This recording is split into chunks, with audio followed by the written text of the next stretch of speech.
American musical icon Tony Bennett has died at the age of 96. His publicist, Sylvia Weiner, told the Associated Press that Bennett died in his home state of New York. Yeah, Bennett was best known for songs like his signature 1962 hit, I Left My Heart in San Francisco. The artist has been praised for being one of the best pop performers of all time, with a career spanning over 8 decades. NBC News Now anchor Morgan Radford takes a look back at his tremendous impact on the music industry. Good life.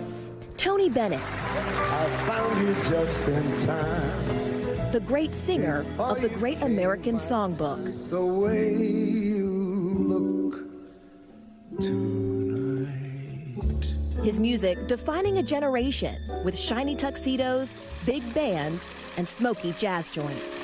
I know I'd go from rags to riches. But before he was Tony, he was Anthony Dominic Benedetto, a child of the Great Depression, born and raised by a single mother in Queens, New York. When I was 10 years old, he said, "We love the way you paint and we love the way you sing."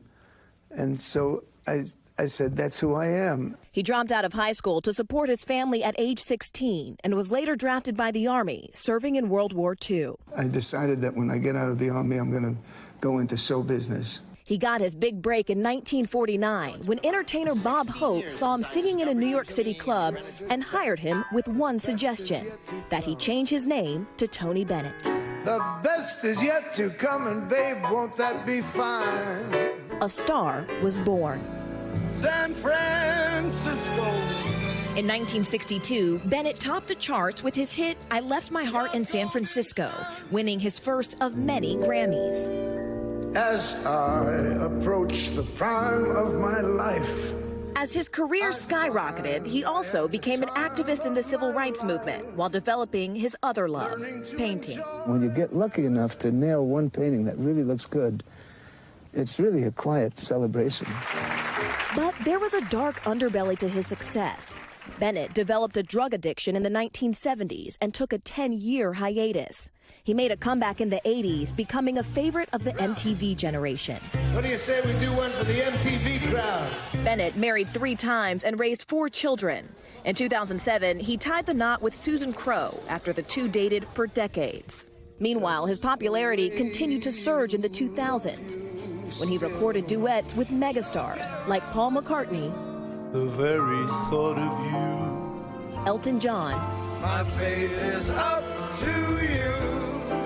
and Lady Gaga. That's why a lady is a tramp. My whole life, I love what I do. In 2021, the singer revealed his Alzheimer's diagnosis and announced both a final album and concert with Lady Gaga to mark his 95th birthday. I get a kick out of you. A final farewell, but a lasting legacy. What a life! I'm in love. Morgan Radford, NBC News, New York. When your legacy stretches from Frank Sinatra to Lady Gaga, It's you know you've incredible. had an iconic career. Thanks for watching our YouTube channel. Follow today's top stories and breaking news by downloading the NBC News app.